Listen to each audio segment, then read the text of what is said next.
29, verset 13.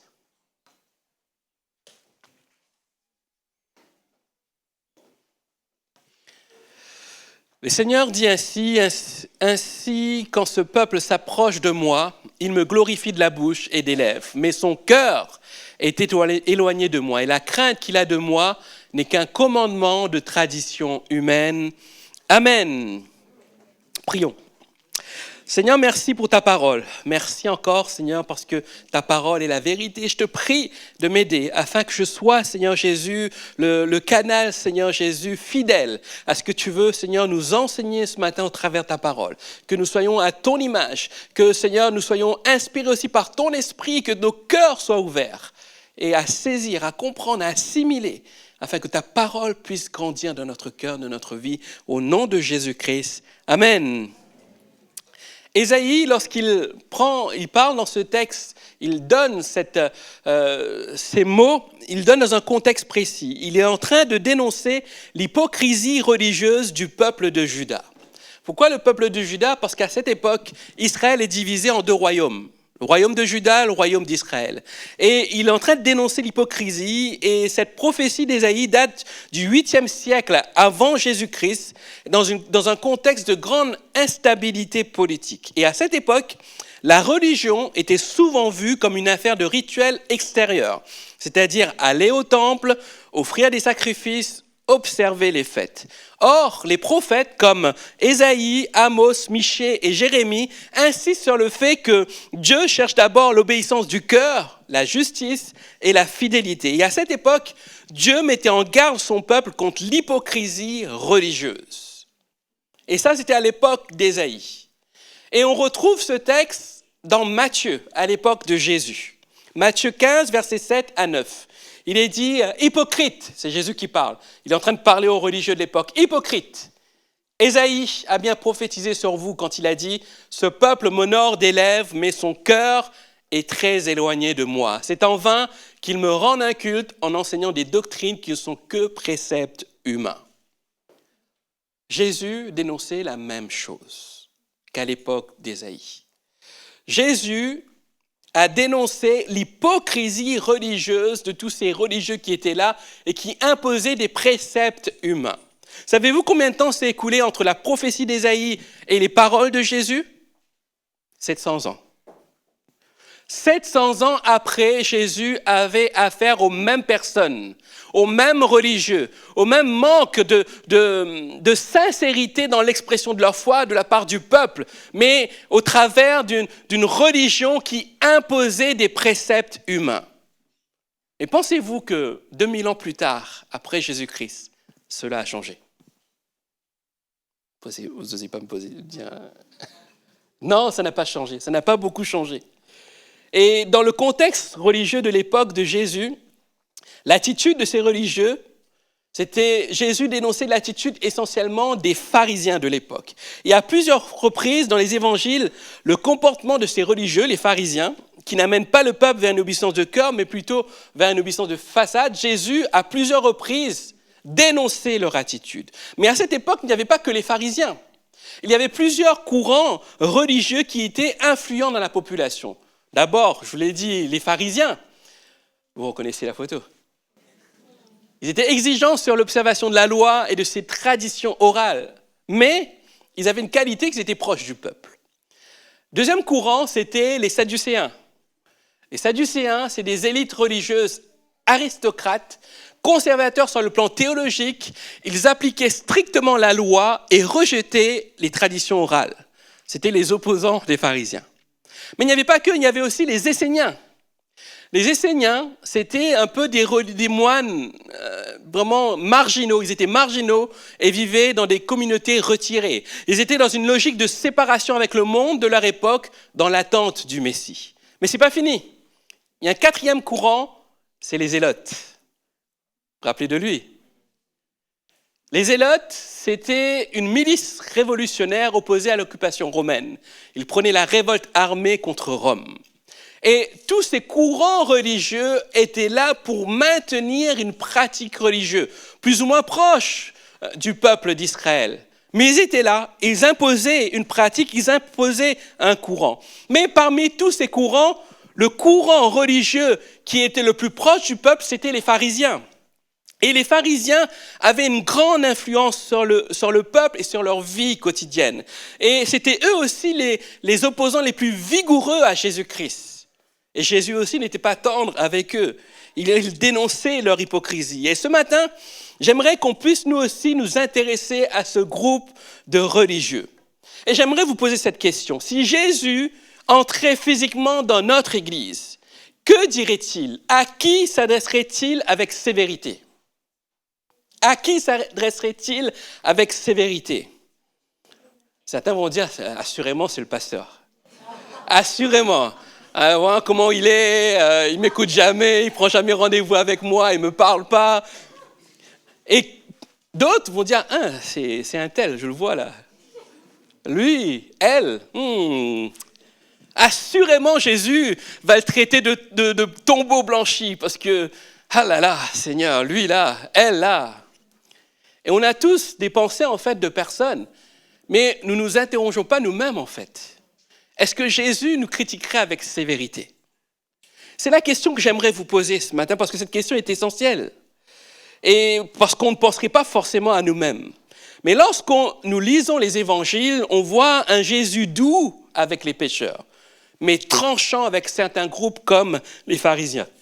Les pharisiens, c'était des hommes pieux, rigoureux, défenseurs de la loi et conservateurs spirituels de leur époque. Des gens super, n'est-ce pas?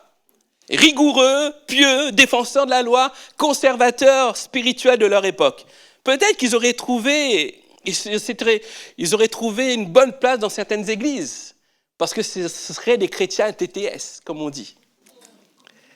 Et pourtant, Jésus va les appeler hypocrites.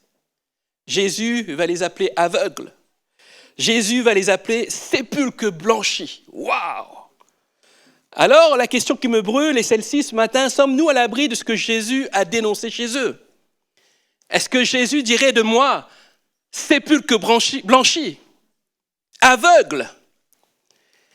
Aujourd'hui, nous allons regarder de plus près ce que Jésus reprochait aux pharisiens. Et surtout, nous allons nous poser cette question. Existe-t-il des pharisiens des temps modernes dans nos églises évangéliques? Et plus honnêtement, on va se dire ceci, y a-t-il en moi un pharisien qui sommeille? Et là, on commence à regarder son voisin. Y a-t-il un pharisien qui sommeille? Et c'est le titre de mon message ce matin, Pharisiens des temps modernes. Pharisiens des temps modernes. Pour comprendre qui étaient les pharisiens, il faut savoir il faut connaître d'où ils viennent, leur vie, leur contexte historique. Et pour cela, j'aimerais juste vous donner quelques informations. Le mot pharisien vient de l'hébreu perushim, qui veut dire séparé. Ils voulaient être séparés de l'impureté religieuse des influences étrangères comme la culture grecque. Les pharisiens, comme les sadducéens, apparaissent au IIe siècle avant Jésus-Christ, à l'époque des Maccabées. Les Maccabées, ce n'est pas un cadavre, c'est un groupe de personnes dans l'Ancien Testament. Et à l'époque des Maccabées, durant la révolte contre les Grecs, vers 167-160 avant Jésus-Christ, ils apparaissent là. À cette époque, le peuple d'Israël vit une période que l'on appelle la période de silence prophétique, ou période intertestamentaire. Tu peux mettre la diapo, s'il te plaît? Qu'est-ce que la période de silence prophétique? C'est une période qui commence à la fin de Malachie, le dernier prophète, jusqu'à l'arrivée de Jésus-Christ. Et pendant cette période intertestamentaire, il y a un silence prophétique. Ça veut dire Malachie est le dernier prophète à avoir parlé de la part de l'Éternel. Après ça, il n'y a plus rien. Et ce n'est pas les évangéliques qui le disent, même les juifs du Talmud disent que Malachie, c'est le dernier prophète. Et même les écrits qui ne sont pas reconnus comme les écrits du canon biblique, comme le livre des Maccabées, en parlent. Il dit ceci, ce jour-là, une grande détresse s'abattit sur Israël comme il n'y a pas eu depuis le temps où les prophètes avaient cessé d'apparaître parmi eux. Les prophètes avaient cessé d'apparaître parmi eux. Et qu'est-ce qui se passe? Il n'y a plus de révélation divine. Il n'y a plus de prophète pour guider le peuple. Et quand on arrive à ce niveau-là, Dieu devient étranger pour les gens. Proverbe 29, 18, tu peux mettre la suite. Quand il n'y a plus de révélation divine, le peuple se laisse aller. Heureux ceux qui obéissent à la loi de Dieu. Ce texte nous dit, quand il n'y a plus de révélation divine, de vision prophétique, le peuple se laisse aller. Et dans le texte original, révélation divine signifie vision prophétique, communication avec Dieu. Et l'expression « le peuple se laisse aller » signifie une idée de désordre, une idée d'anarchie morale ou sociale. Et quand, vers la fin du verset, il est question de la loi de Dieu, il ne s'agit pas uniquement des lois de Moïse, il s'agit des commandements, des instructions que Dieu donnerait par l'intermédiaire des prophètes, par l'intermédiaire de ces personnes qui reçoivent les révélations divines. Alors j'aimerais vous dire ce matin, là où la direction divine, la révélation divine manque, le légalisme prend le contrôle. Là où la révélation divine ou la direction divine manque, le légalisme prend le contrôle. Pourquoi ? Parce que n'ayant plus de direction de Dieu, nous allons nous arrêter seulement à ce qui est écrit. Et qu'est-ce qui se passe ? On crée des clôtures autour de ce qui est écrit. On crée des traditions, on crée des pratiques autour pour obliger les personnes à obéir à la parole de Dieu. Mais ce n'est pas ce que Dieu souhaite. Dieu désire une obéissance de cœur. Et c'est pour cela que certaines fois, certaines églises rentrent dans du légalisme. Pourquoi ? Parce qu'ils n'écoutent plus Dieu. Je bénis le Seigneur parce que nous ne sommes pas dans ce principe à l'église La Porte. Nous sommes toujours et toujours plus à l'écoute de Dieu. Dès qu'il y a quelque chose qui se passe, on se met à l'écoute de Dieu. On attend les directions divines parce que nous voulons être conduits par Dieu. Nous ne voulons pas vivre dans un silence prophétique parce que le silence prophétique va nous éloigner de Dieu. Alors qu'ils sont dans ce silence prophétique, les pharisiens, les sadducéens vont prendre de l'ampleur parce que à l'époque, il y avait une influence des Grecs. Avant que les Romains viennent, les Grecs étaient là et voulaient convertir de force les Juifs de l'époque avec les pratiques des dieux grecs. Et avec une bonne intention, les pharisiens, les sadducéens se lèvent et donnent des directives au peuple pour les empêcher de se tourner vers des dieux païens. Il y avait une bonne intention au départ. Le légalisme vient d'une bonne intention à la base, mais derrière, nous éloigne de Dieu. Et c'est ce qui s'est passé avec les pharisiens. Ils n'avaient plus de prophètes, plus de rois issus de David pour parler au nom de Dieu. Et ils avaient ce risque de conversion forcée. Alors ils se sont mis en œuvre en se disant, voilà, nous on va parler pour Dieu.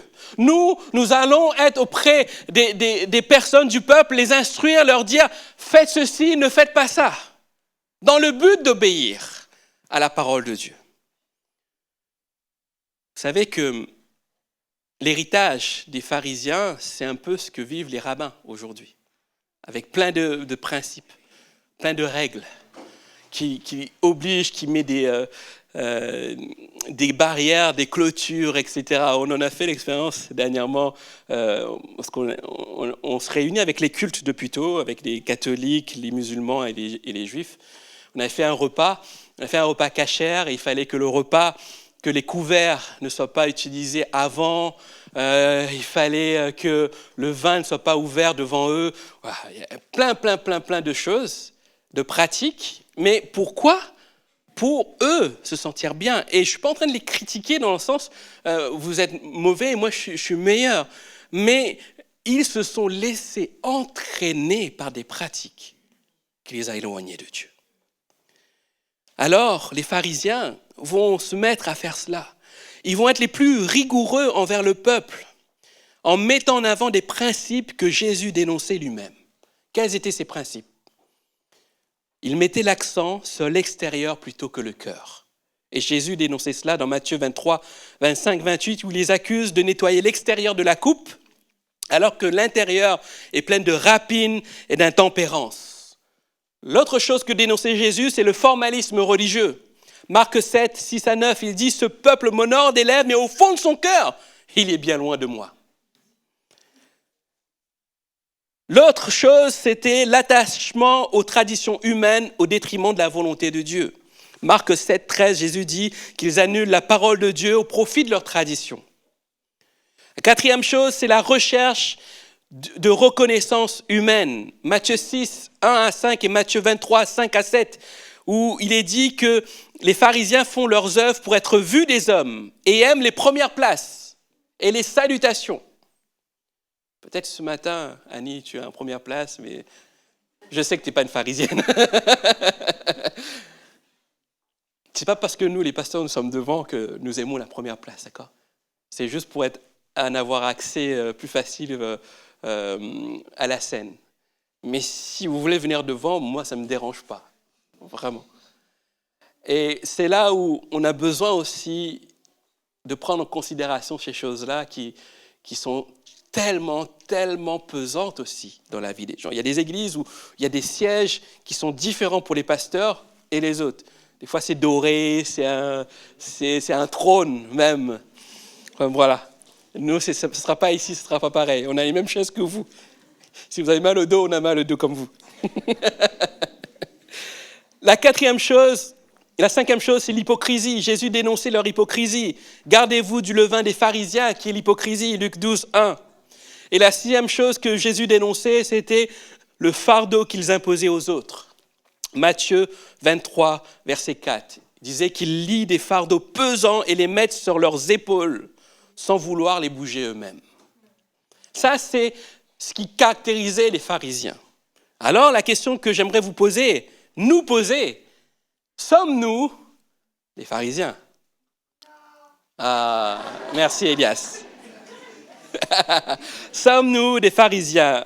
En observant de plus près les principes des pharisiens, on réalise que nos attitudes, nos réactions peuvent parfois leur ressembler, n'est-ce pas ? On réalise que nos attitudes, nos réactions peuvent parfois ressembler aux pharisiens. Comment nos attitudes, nos réactions peuvent ressembler aux pharisiens ? Par exemple, en mettant en avant l'extérieur au lieu du cœur.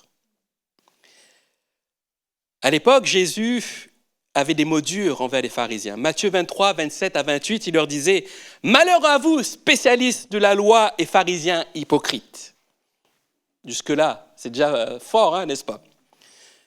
Écoutez-moi bien. Vous êtes comme ces tombeaux crépis de blanc ou blanchis, qui sont beaux au dehors. Ah, ça va. Mais à l'intérieur, il n'y a qu'ossements de cadavres et pourriture. Waouh! Vous de même, à l'extérieur, vous avez l'air d'être juste aux yeux des hommes, mais à l'intérieur, il n'y a qu'hypocrisie et désobéissance à Dieu. Waouh! Ah, je prendrais une claque si Jésus me disait ça.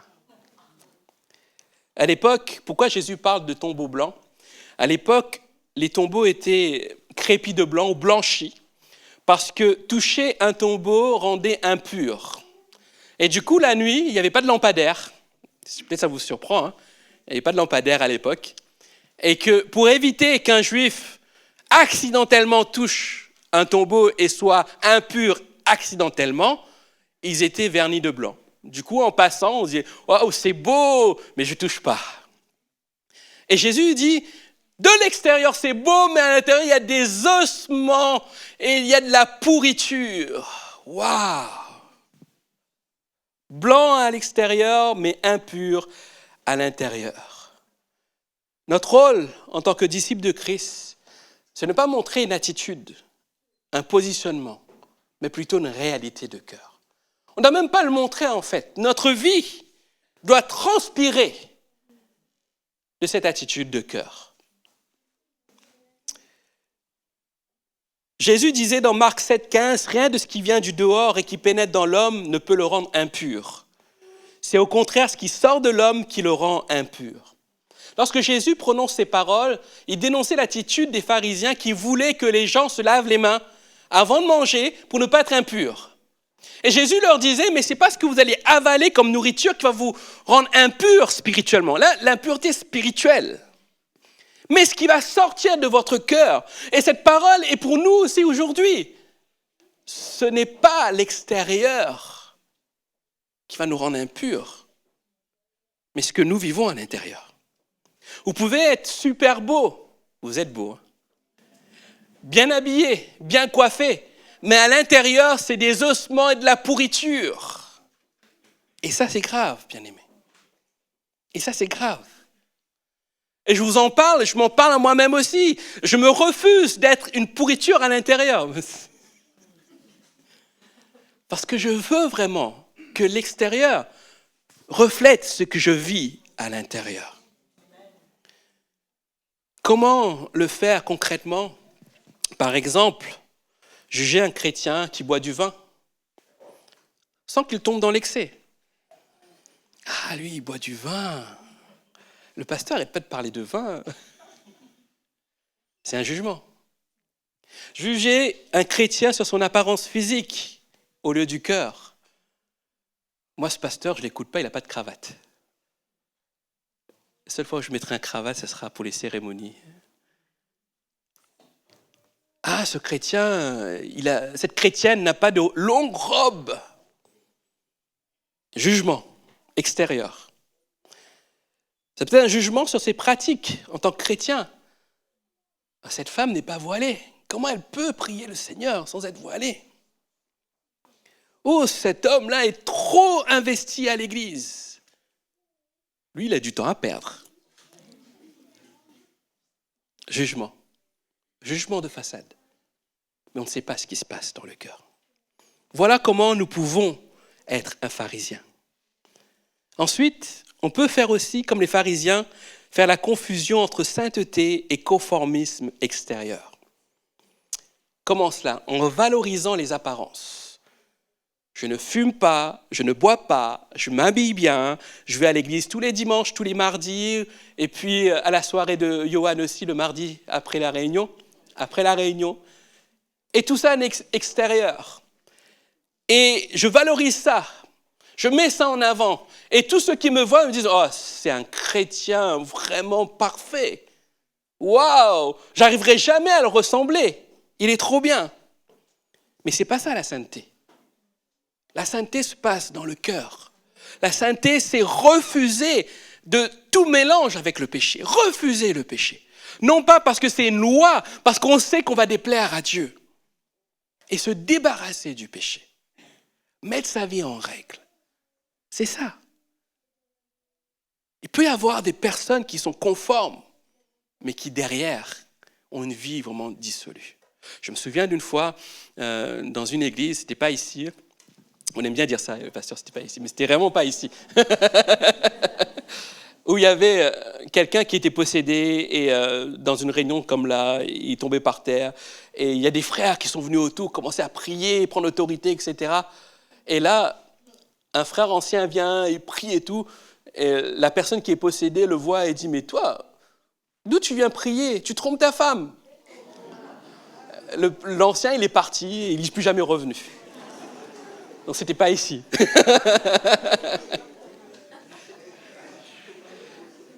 Et c'est une histoire réelle.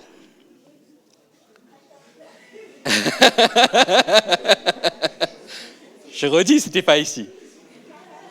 Mais c'était pour vous dire, l'apparence, l'habit ne fait pas le moine. On peut être un super ancien et chanter super bien comme Johan, mais à l'intérieur est une pourriture. Non, Johan, il n'est pas comme ça. Comprenez ? La sainteté. Et les pharisiens mettaient en avant plus l'apparence qu'un réel changement dans le cœur. Troisième chose qu'on pourrait faire, qui nous assimilerait à un pharisien, c'est rechercher l'approbation spirituelle des hommes au lieu de Dieu. Ah, ça, c'est les pasteurs, ils aiment bien qu'on dise « Amen » à leur prédication. Non, je ne parle pas de ça. Ces personnes qui recherchent l'approbation spirituelle des hommes ne recherchent plus à plaire à Dieu, mais aux hommes. Qu'est-ce qu'ils vont faire ? Ils vont faire une démonstration extérieure des grandes et longues prières. Il est dit dans ta parole, dans Matthieu 26, verset 13. Et là, tout le monde dit, waouh, waouh. Et des personnes vont venir vous voir, ouais, tu sais, la parole de Dieu dit ça, ouais, ça. Tu sais, moi, je prie le matin à 4 heures du matin, je me lève et je prie. Et là, tu fais, waouh. Ils recherchent quoi? L'approbation des hommes au lieu de Dieu. J'aimerais vous dire ceci, Jésus dénonçait ces pratiques. On voit l'exemple dans Luc 18, 9 à 14, où il est question de 2 hommes qui sont au temple. Il y en a un qui n'ose même pas lever les yeux au ciel et dire « Seigneur, pardonne-moi parce que je suis un pécheur ». Et l'autre qui dit « Seigneur, merci parce que je ne suis pas comme lui ». Et Jésus va dire c'est celui qui n'arrive même pas à lever les yeux au ciel qui va repartir libre. Jésus dénonçait l'hypocrisie. Jésus dénonçait l'approbation humaine, spirituelle humaine plutôt. Ne recherchons pas ça. Soyons nous-mêmes, soyons vrais. Ensuite, l'autre chose qui nous ferait ressembler aux pharisiens, c'est juger les autres chrétiens car ils ne pratiquent pas la même forme de piété que nous. Tu fais pas de jeûne et prière. Oh, t'as pas participé au jeûne et prière. Ah, toi. Et juger les autres chrétiens parce qu'ils ne pratiquent pas les mêmes choses, même piété que nous, va nous emmener dans un évangile comparatif. Je vais plus souvent à l'église que Johan. Je prie plus que l'autre, Johan. Je donne plus que... Je connais plus de versets que...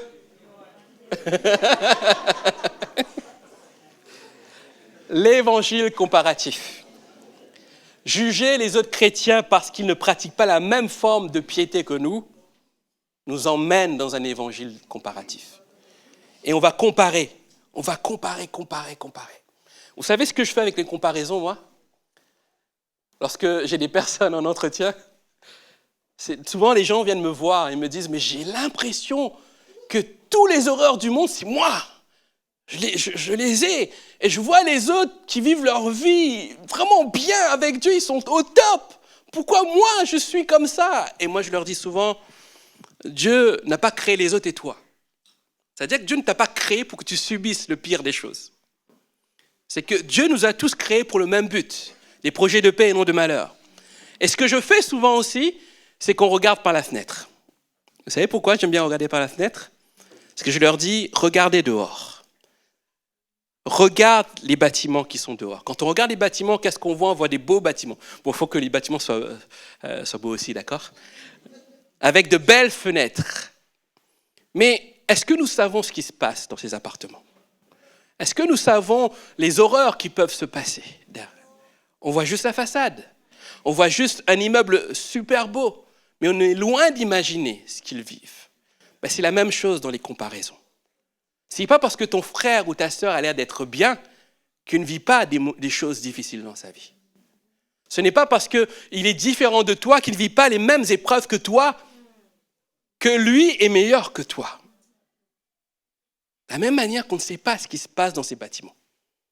Et on a besoin de prendre du recul dans cet évangile de comparaison et se dire, Seigneur, je ne veux pas aller dans cette pratique-là. Je suis ce que je suis. Je ne veux pas courir à ressembler à d'autres. Je veux ressembler à toi, Seigneur Jésus. À toi, Seigneur Jésus.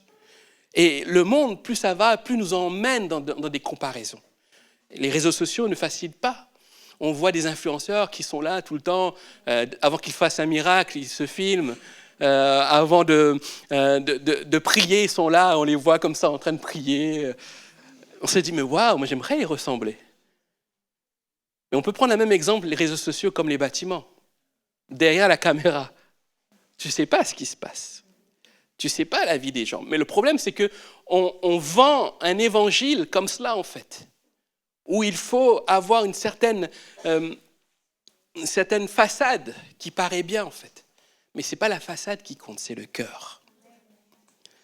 Ensuite, comment savoir si je ressemble à un pharisien? C'est ne pas vouloir changer de pratique traditionnelle qui nous éloigne de Dieu.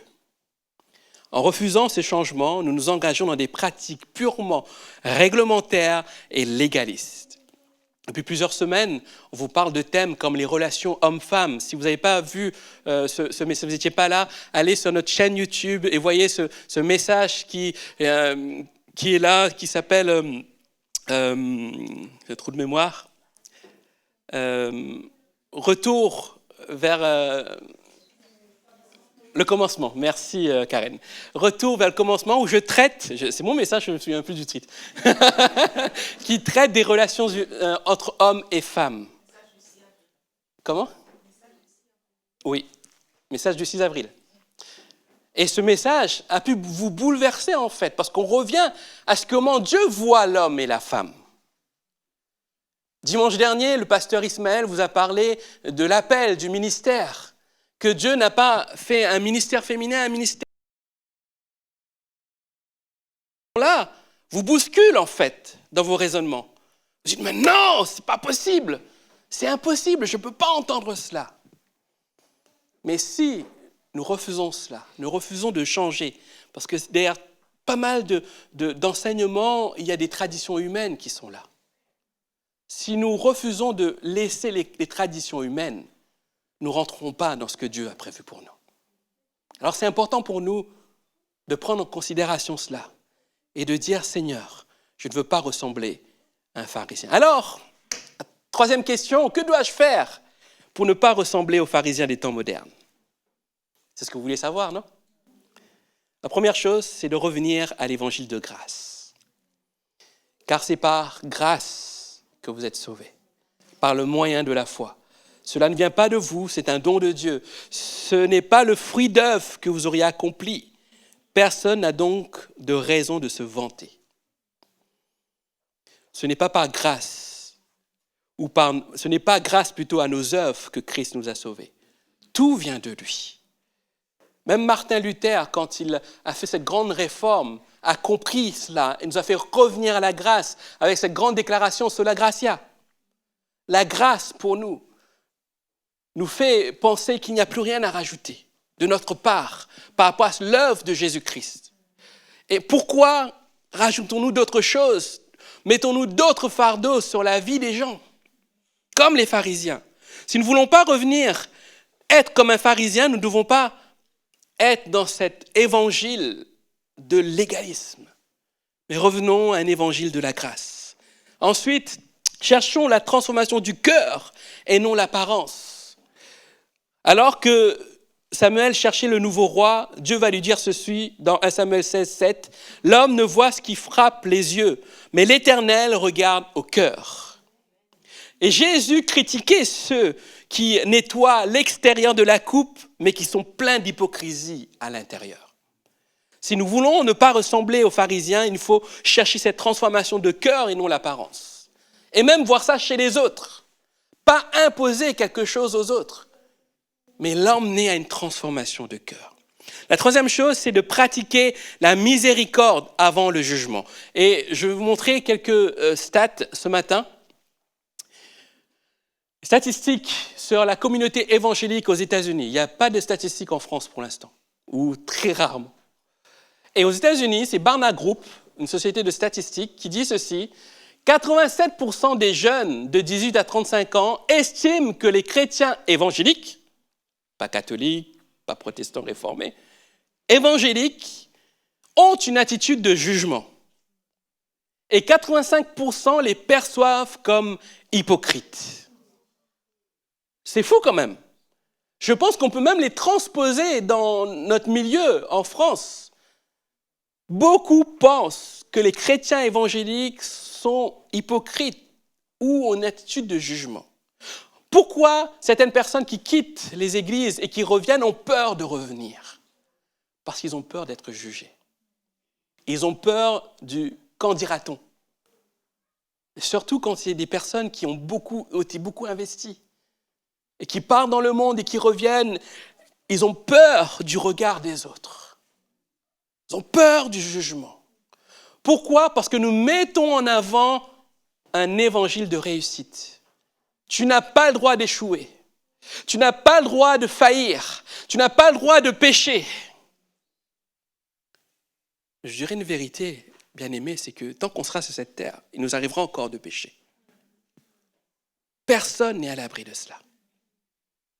Mais ce qui est important pour nous, c'est de nous tourner vers le Dieu de la grâce, le Dieu qui pardonne, le Dieu qui restaure, et d'abandonner le péché. Mais si nous communiquons un évangile de réussite, ces personnes qui ont failli auront du mal à venir. Et Jésus en parle avec la parabole du bon samaritain, qui pratique la miséricorde avant le jugement, alors que des religieux sont passés, qui ne voulaient pas se souiller en aidant cette personne. Le samaritain, il arrive et se tourne vers cette personne sans jugement. Il y a aussi la parabole du fils prodigue. Le fils prodigue a pris à dilapider l'héritage de son père alors que son père était vivant. C'est grave. C'est comme si qu'il disait à son père, tu es mort pour moi. Quel fils imaginerait que son père aurait de la grâce, de la miséricorde envers lui? Personne. Même nous, on n'irait même pas vers notre père.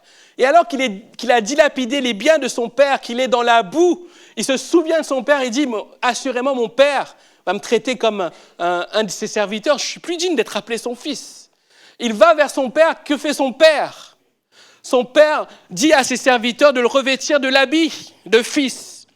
Il lui met l'anneau au doigt, lui redonne son statut de fils, d'héritier.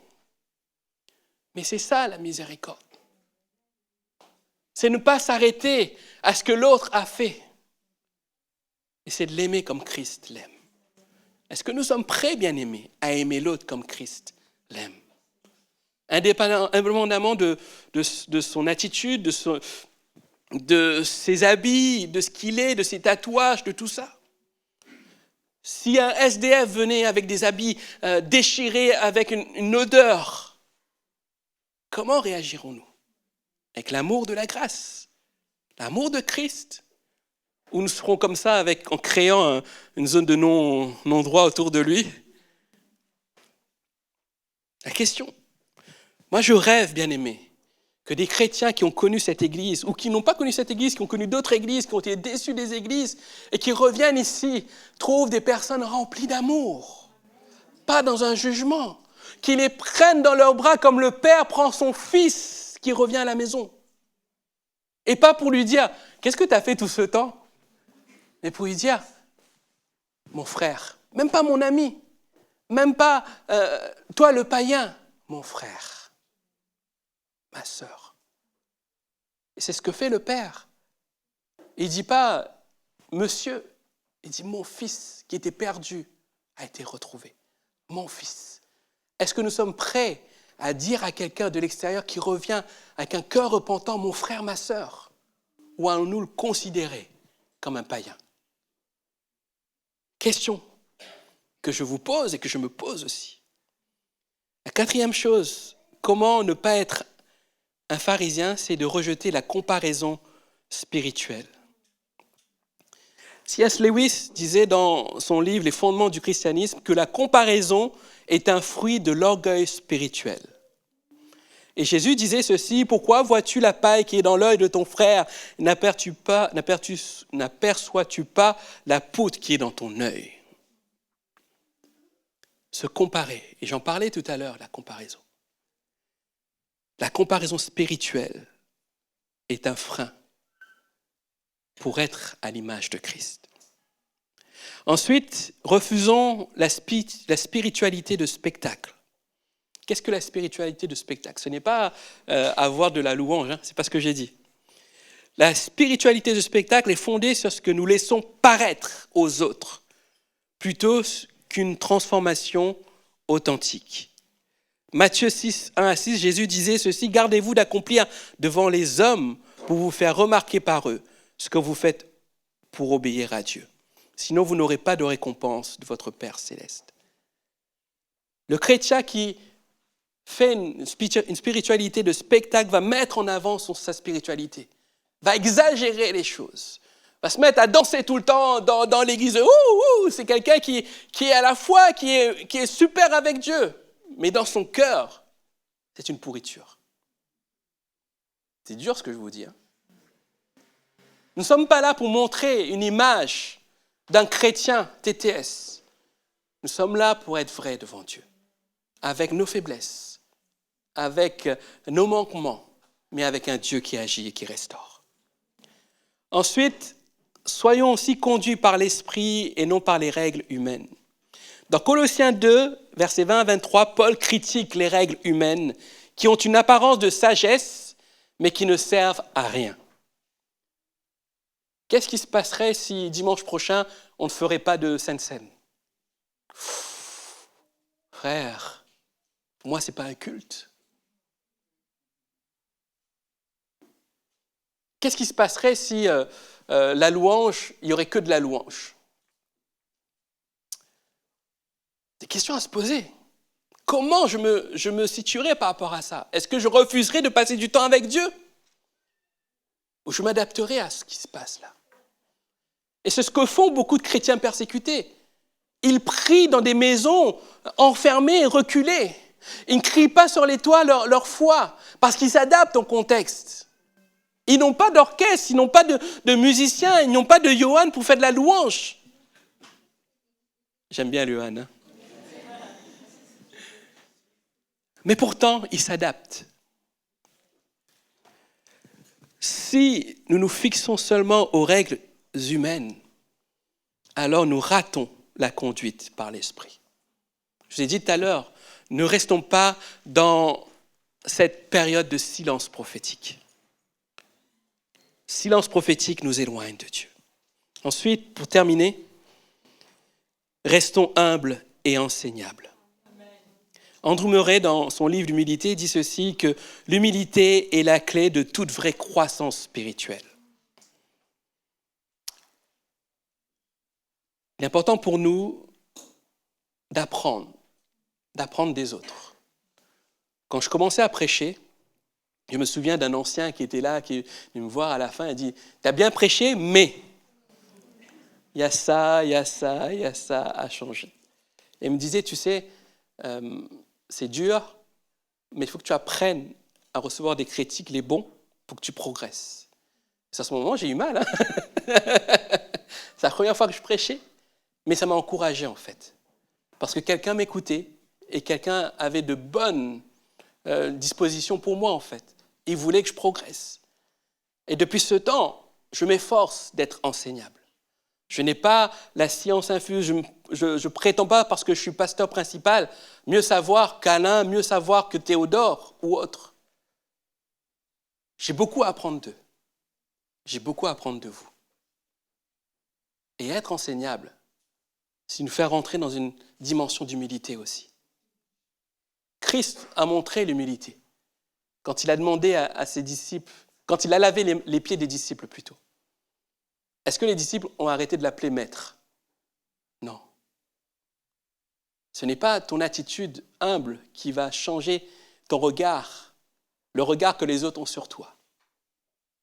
Mais toi, ton cœur sera aligné avec Dieu. Restons humbles et enseignables, pas comme les pharisiens. Jacques 4, verset 6 dit ceci, que Dieu s'oppose aux orgueilleux, mais il accorde sa grâce aux humbles. Amen. En conclusion, bien-aimés, ce message n'est pas là pour vous accuser, parce que je me parle à moi-même avant toute chose. Mais ce message a été fait pour nous réveiller. Parce que Jésus ne cherche pas une façade religieuse, mais Jésus cherche des cœurs transformés, sincères et humbles. Il ne nous appelle pas à performer. Nous ne sommes pas dans une course de performance, mais il nous appelle à aimer. À aimer Dieu de tout notre cœur d'abord, et aussi à aimer notre prochain comme nous-mêmes. Si nous n'arrivons pas à aimer notre prochain comme nous-mêmes, alors nous ratons l'objectif. Peut-être que ce matin, tu réalises qu'un pharisien des temps modernes sommeille en toi.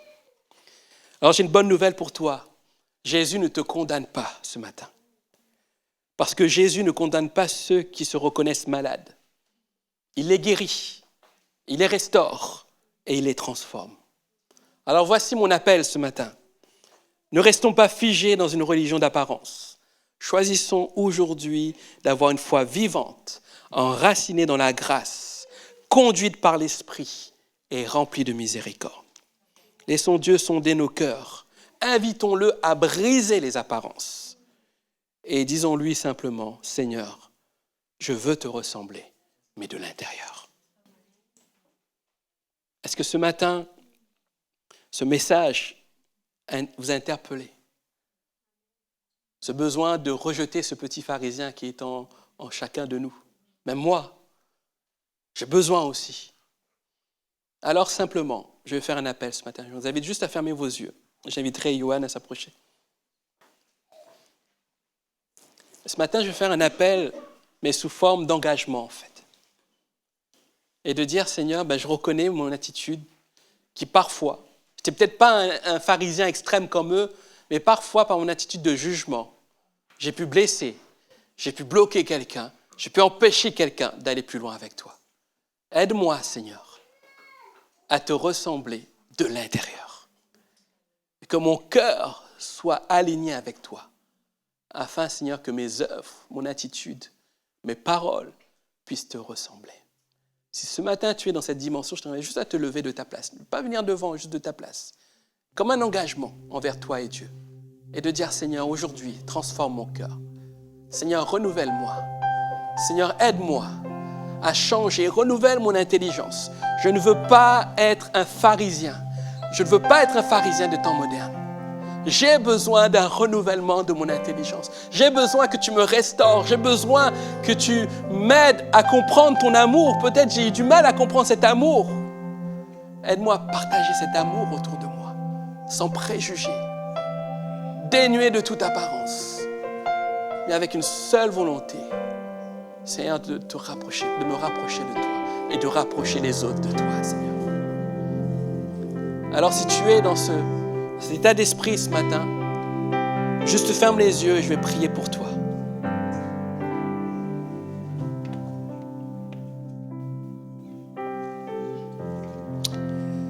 Seigneur Jésus, je te prie, Seigneur, pour chacun d'entre nous, parce que je me mets aussi dedans. Et si je pouvais, je suis déjà debout, Seigneur, et je me mets aussi avec eux. Je te prie, Seigneur, de nous aider à être, Seigneur, cet homme, cette femme, rempli de ton amour. Seigneur, que nous te ressemblons de l'intérieur. Et que nos vies, Jésus, puissent, Seigneur, transparaître ce que tu as fait en nous. Et que nous puissions aimer les autres, non pas par apparence, non pas par règle, mais avec cet amour, Seigneur, qui nous motive, qui nous inspire, qui vient de toi. Je te prie de garder nos consciences, garder nos pensées attachées à toi, à rejeter toute souillure, Seigneur, du monde, à, Seigneur, rester humble et enseignable devant toi. Seigneur, nous avons besoin de cela pour aller plus loin, pour te ressembler, Seigneur. Merci pour ton œuvre. Merci pour l'action de ton esprit. Merci pour ce que tu fais dans la vie de tous mes bien-aimés ce matin. Merci pour ce que tu vas faire au travers de cette église, la porte. Oui, nous avons besoin de toi, Jésus. Au nom de Jésus-Christ. Alléluia.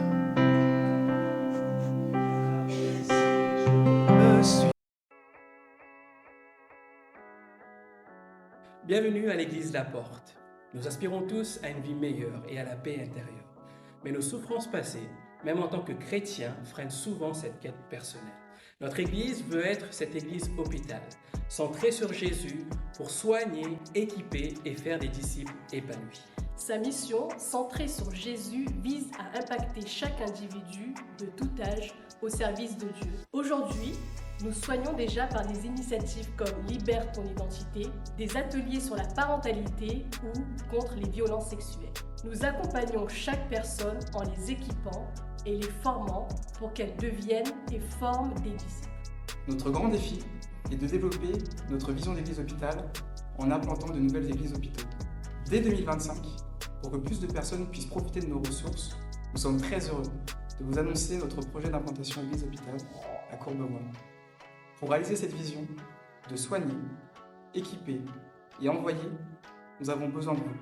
Devenez l'un de nos 200 partenaires en vous engageant à donner 35 € ou plus par mois pour soutenir cette vision. Ensemble, soignons des vies. Jésus agit encore. J'ai été équipé. J'ai été restaurée. J'ai été renouvelé. J'ai été transformée. Nous sommes heureux de pouvoir être partenaires de l'Église La Porte. Je suis un partenaire et un fier partenaire de l'Église La Porte.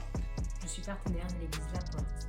Jésus agit encore. Jésus agit encore. Jésus agit encore. On veut vous le dire que Jésus agit encore et que le Seigneur veut agir de manière extraordinaire dans les cœurs et dans les vies.